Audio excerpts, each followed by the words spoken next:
You're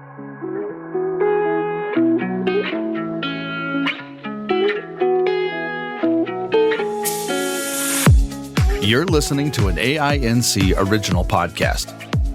We believe you don't have to do life without a compass. Let us be your guide on this amazing journey. Welcome to Navigating Life with Vision Loss.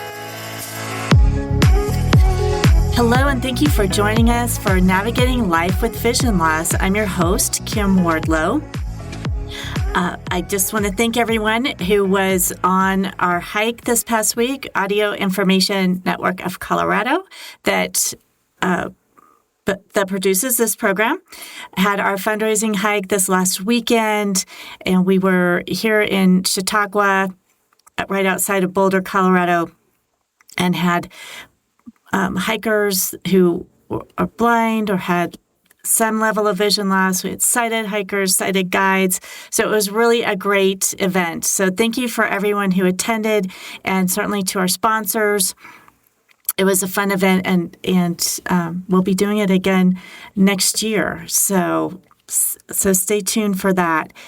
So today we're continuing our month of talking about leisure activities, and so much, especially in the summer, what we do, and other places too, but I think in Colorado there's a lot of emphasis on outdoor activities. So we're looking at another outdoor activity. Again, today we're looking at golfing. And we're going to be joined by Mark Arnold, who is with American Blind Golfers. So, Mark, thank you so much for joining us today. Well, thank you for having me. Any opportunity to speak about the game, I'm up for. Great. Well, I always start by asking folks, obviously, we'll be talking about your experience with golfing and those types of things, but I always like to start and ask guests if there's anything that they could share, willing to share with our listeners, maybe something that people wouldn't know about you or expect about you, something that's different.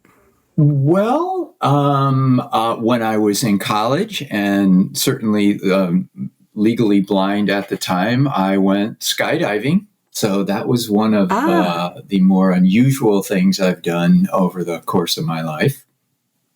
That's exciting. Did you enjoy it? Yes, if it wasn't so expensive and I wouldn't get so much grief from my now wife, with kids and a granddaughter, I think those days are long gone. Right. I had a cousin who did a little bit of skydiving. She really enjoyed it. But once she had kids, she's like, oh, maybe I shouldn't be doing this now. So. Responsibility takes over. Yep. So, Mark, can you tell us a little bit about your vision loss story and how you started playing golf? Is this something you've done, since you were a kid? I know sometimes kids get into it because of their parents, but other folks, it's further down the road as they're in their careers and things, they take up golf. Sure. I did learn the game when I was probably starting around 10.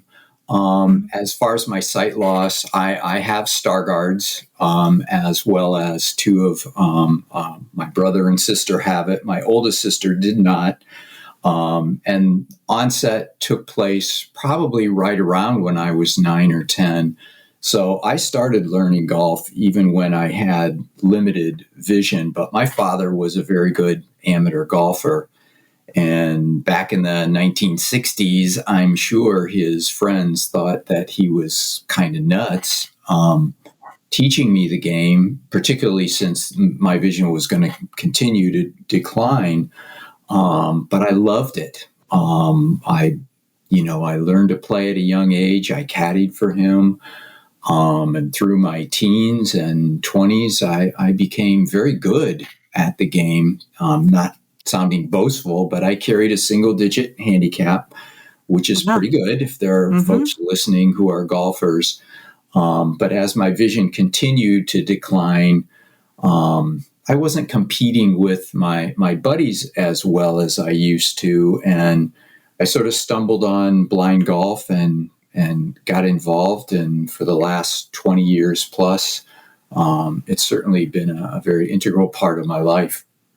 For someone listening that might be interested in golf, I know we have a wide range of listeners. So we have folks who have had vision loss from birth or a young age, like yourself, that may be interested in golf and already have vision loss. And I know we have lots of listeners who are older and may have played golf for years, but now they've lost their sight and they're unsure about how they would continue to play or getting back on the golf course. Do you, what should people be aware of, or do you have advice for people in those different situations? A couple things I would say is that the majority of people that are playing, blind and vision impaired golf typically have played golf at some point earlier in their life, either with much better vision or with normal vision.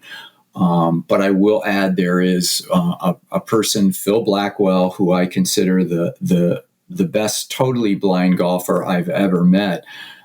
Phil never took up the game until he lost his sight. So it can be done. But just a couple basic things starting out. The most important person in the game of blind golf is your coach or your caddy, if you want to use that term, and to have a consistent person that can assist you to learn the game and play the game is just vital to being consistent at learning the game. And if you're just exploring it, if you have someone that's willing to help you, I would say step one is to seek out a PGA, a professional golfer in your area that teaches the game, and let them work with you with your coach so that your coach can help, translate the information that a PGA professional might be trying to give you visually and not in tune to making everything verbal.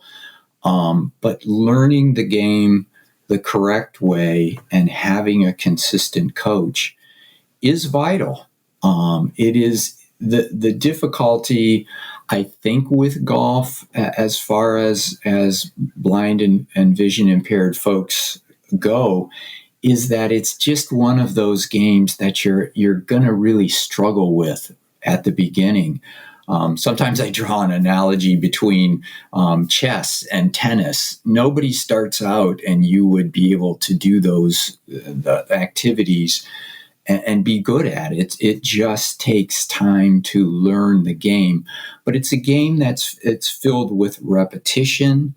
And once you can develop the feel and grasp the concepts of the swing, it can be done. And I've met so many blind golfers from across the world, and there are some that are extremely adept at what they do. They play extremely well.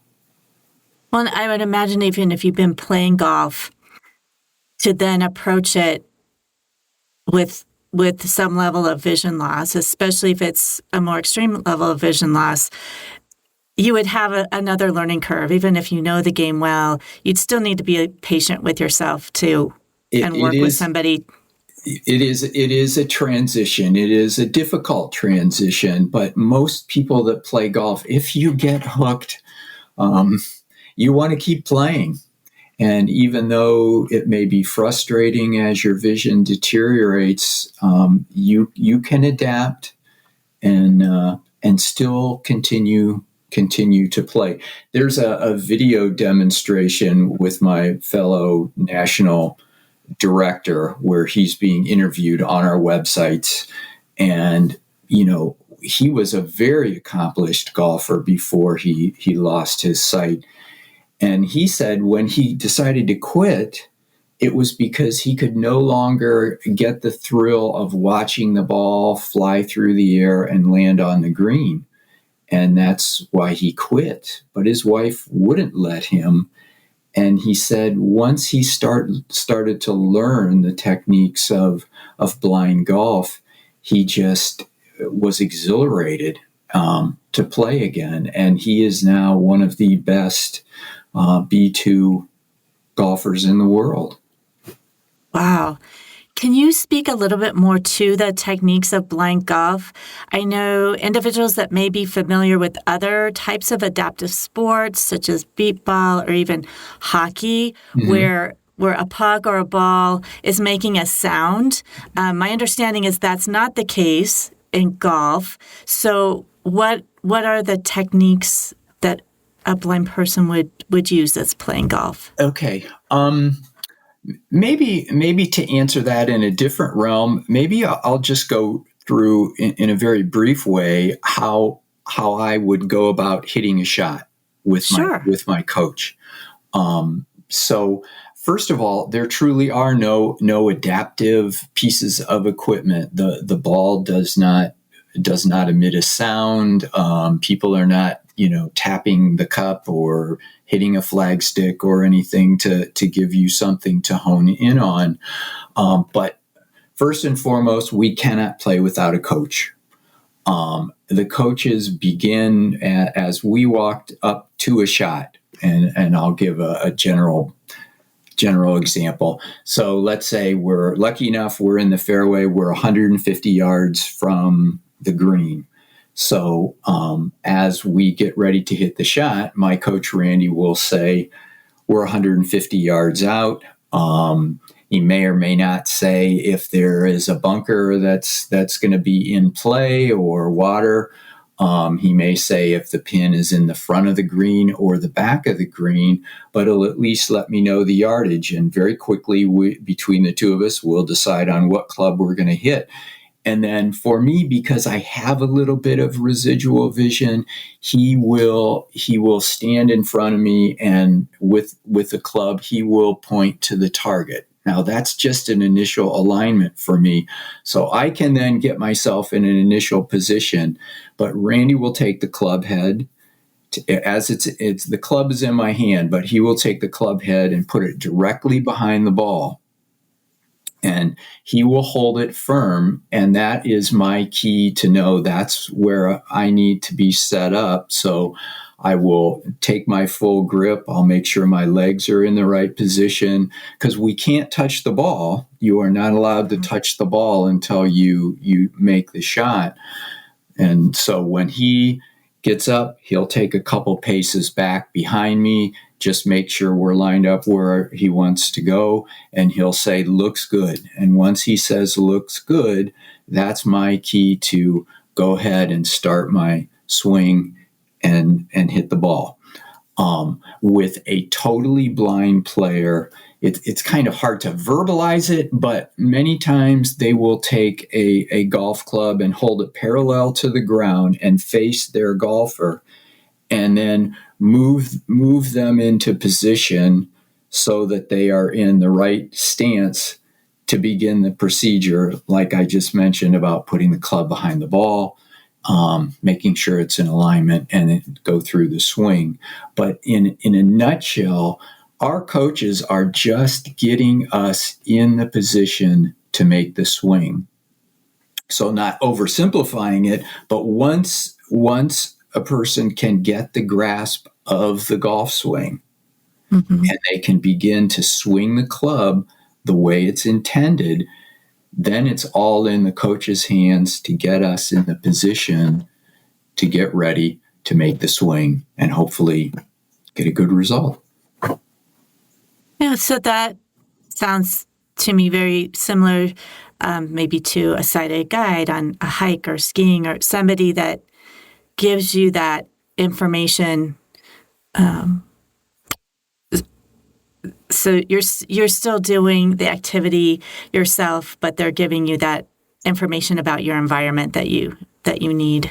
And for those that are not familiar with the game, and particularly to those who do know the game and love it, you know, as a golfer, instantly when you strike that ball. Probably 90% of the time, I can sort of predict what the outcome is once I hit the ball. So you get an incredible amount of positive feedback when you've done it correctly. I mean, there is nothing, for those that are golfers, there's nothing like the feel of a well-struck golf shot. And as you're learning, you'll develop that feel, and you'll also develop a feel for, oh, I'll bet I hit that left, or I'll bet I hit that right, or I didn't quite get all of it. That's going to be way short of what we wanted to hit. So there is a tremendous amount of positive feeling and sound as you play the game. Well, thank you for going over that step by step, because I think that's helpful for people to really understand how one would play and how they would interact with the coach as they were playing. I wanted to be sure we took some time to talk about American Blind Golf and how that got started, and just a little bit about your organization as well. Well, I mentioned a little bit ago that I've played golf or played blind golf for a little over 20 years, and originally played with the U.S. Blind Golf Association and was a board member. And after about 10 years with them, we began to have some disagreements on fundraising initiatives and membership initiatives, and worked towards making some changes with the organization that just didn't turn out the way we had hoped. And numerous folks decided to leave the organization and establish American Blind Golf. So 2009, we established American Blind Golf with two major goals. We wanted to have a top-level competition at our two national championships, which our stroke play is in San Antonio and the national match play is here in Ohio, where I reside. And we've accomplished that very well over the last 14 years. We have top-level competitions when we hold our tournaments. But equally, or maybe even more important to us, is the second initiative, which is to use our talents to raise money for charities, particularly site-related charities, but not always. The tournament, the national match play here in Ohio that I host, we support several different adaptive technology scholarship and a couple other site-related charities. But we also support veteran initiatives, particularly Wounded Warriors. So that has kind of been our business model and has worked successfully over the last 14 years. At our tournament here in Ohio, in the pre-interview, I happened to mention one of the things I'm the most proud of, not only in golf, but maybe in my professional life, if you will. We've donated over $400,000 here in Ohio to all our charities, all just by putting on a blind golf tournament that our citizens and patrons from around the area have really supported. So we're very fortunate that we have supporters like we do. My partner, Bruce Hooper, the San Antonio Lighthouse, is the sponsor of our Stroke Play Championship. And I believe last year or the year before, in total, it's over $1 million we've raised for the San Antonio Lighthouse. So that's amazing. So I again in the pre-show interview, I chuckled a little bit and said, I still shake my head when we have our tournament here. We will have a fundraising scramble after the competition, the last day of the tournament, and to think that the local patrons pay $400 or $500 to play 18 holes with us still astounds me. But as a golfer, if people who play golf and are fully sighted, they know how hard the game is to begin with. And to think that people can play with very limited sight or no sight at all. It just astounds them. And when they come, yeah, they'll see a lot of bad shots, but they'll see some amazing golf being played. So so far, I feel very fortunate. We've been very lucky.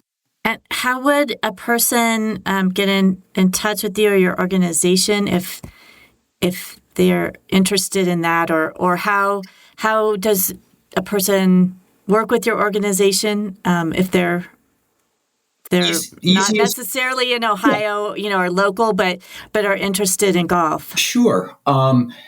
First of all, the two websites, very easy to remember. Our main website is AmericanBlindGolf.com, and the tournament here in Ohio is Ohio Blind Golf. And there's links where you can send us emails on the Ohio site. My phone number is on there. I don't have any problem in people picking up the phone and giving a call, shooting a text. There are demonstration videos. The same demonstration videos are on both websites. If someone is interested, have someone that's a friend that might be a coach or someone, take a look at the demonstration video. That one, actually, I'm the one playing a few holes where they followed me around and went through the techniques, and they would be able to see how a coach interacts with a player. So those two websites, the American Blind Golf website is woefully a little bit behind, but all the information there is there to send us an email or give us a call. And do you have any recommendations for someone who is maybe trying to find other golfers who are blind or have vision loss in their area? Are there any other more localized types of organizations that you know of? That is the $6 million question.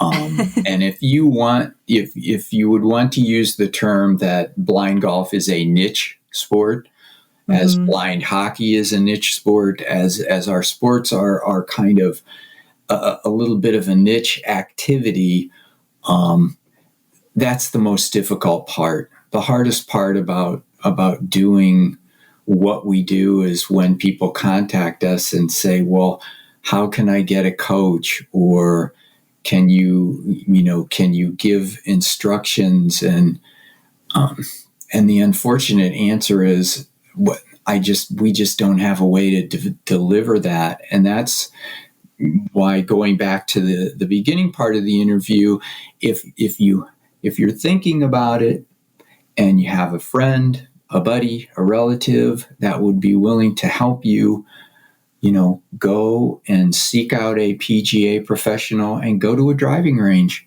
and give it a shot.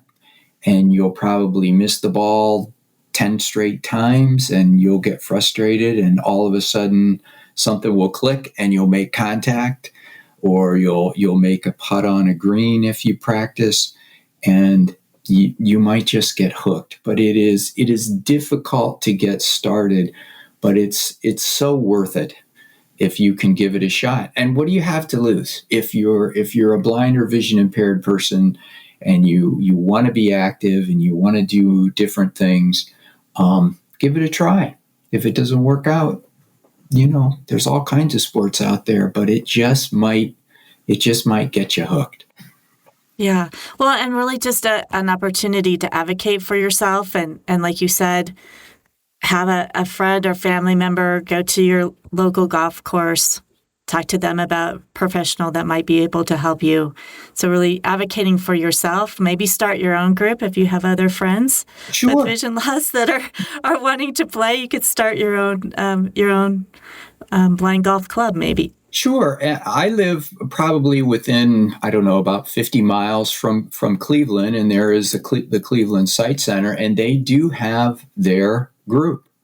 And they probably have 20 people, and they go once a week to a local golf course, and they take some lessons, and they go out and play a few holes. So My guess is if you get in touch with some of the local agencies that provide services to blind and vision impaired folks, you might be surprised to find there are some in your area, that the word maybe just hasn't gotten out.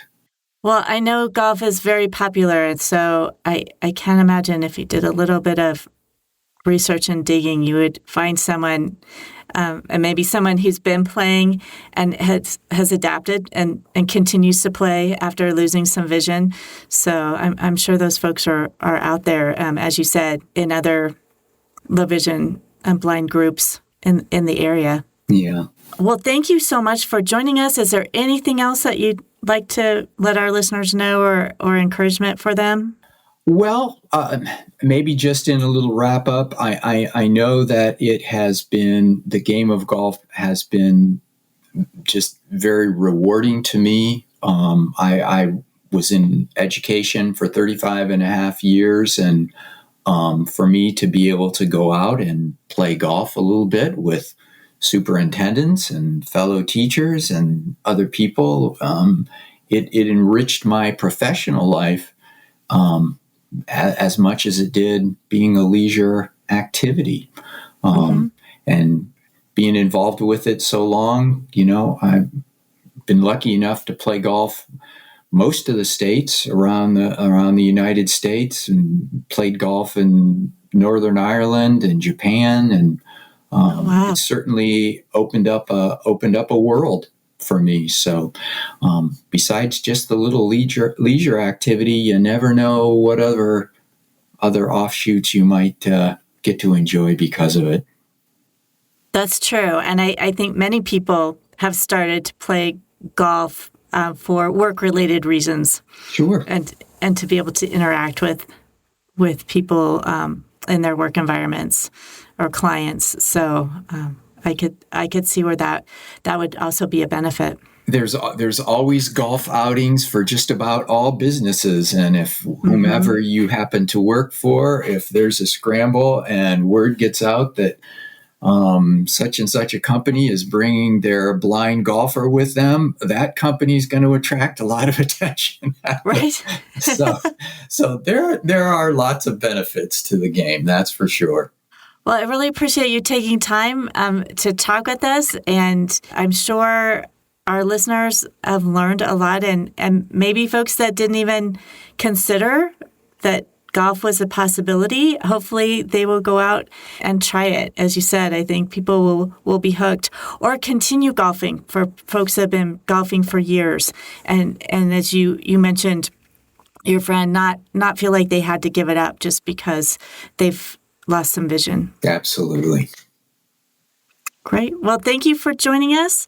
Next week, we are going to be talking with Mike Curtis. He's from Mind's Eye, which is another reading service in the St. Louis area, but they have an extensive adaptive sports program and even a national beep ball tournament. So we're going to be talking with him next week about some of the programs and the things that they're doing there.